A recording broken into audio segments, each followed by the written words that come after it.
Благодарение на проектното финансиране на програма Културно предприемачество, наследство и сътрудничество, музеят успя да изпълни важен етап от процеса на своето обновяване и модернизиране.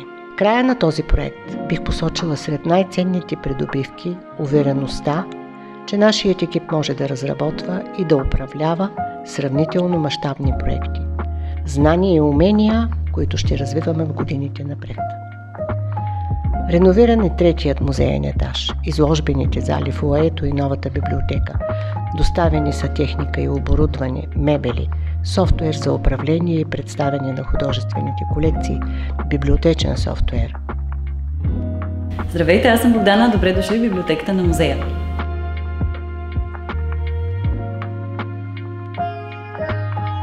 Още от самото си създаване, Музея на хумора и сатирата започва да събира и своя книжен фонд, като в този момент в библиотеката имаме близо 30 000 единици, книги, периодични издания от наистина цял свят. Сега тече един много интересен процес на обработка, в който вече ползваме и софтуер, с който да можем да дигитализираме фонда, така че търсенето да става по-бързо, да може то да се свържи с един онлайн каталог и всеки човек от всяка точка на света да може да види с какво разполагаме. Създадени са 2 изложби, към едната от тях мобилно приложение, разработени са стратегическите насоки за развитие на музейната библиотека, предприемачески идеи за културни продукти и услуги, образователна програма, навигационна система за подобрена ориентация на посетителите. Осъществено е важно надграждане на капацитета на музейните служители по дигитализация на произведения на визуалните изкуства. Под ръководството на нашия партньор, Норвежкият университетски колеж за зелено развитие, съчетахме обучение с практическо прилагане на нови подходи в работата с публики. For us, this is a very exciting thing, and we're very pleased to be working with the people here at the House. And every time we feel so at home, we feel so welcome. So to us, this has been a great pleasure, and we're so glad to have been part of this project. Усвоихме знания и умения за подкрепа на художествените изяви, на общности и групи в неравностойно положение.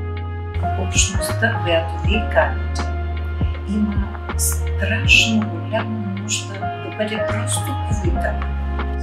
Беше ни доста забавно.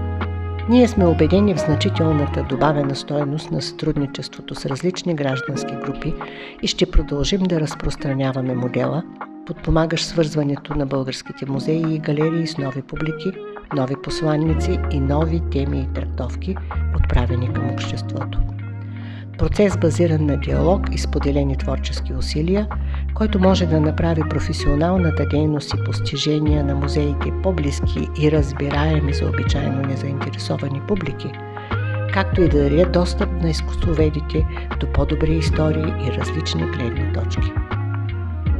Изложбата сатира и пропаганда е част от проекта на сатира, който още когато стартирахме не случайно, беше идея да видим какво се случва, когато се създаде една институция като Дома на хумора и сатира, която си има адрес.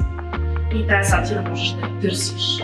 Изложбата се фокусира върху камърското пинане и проследяваме периода на социализма до 1989 година. Ами ценното в нея е, че могат да се наблюдават и трите контрапункта, които са посочени там, и е с примера с Тодор Цонев, примера с Люти Чушки. Това са неща, покрай които ние можем така да се гордеем, че в това време на авторитарни режими и диктаторски показали има прояви на лична свобода, които трябва да бъдат оценявани по достоинство.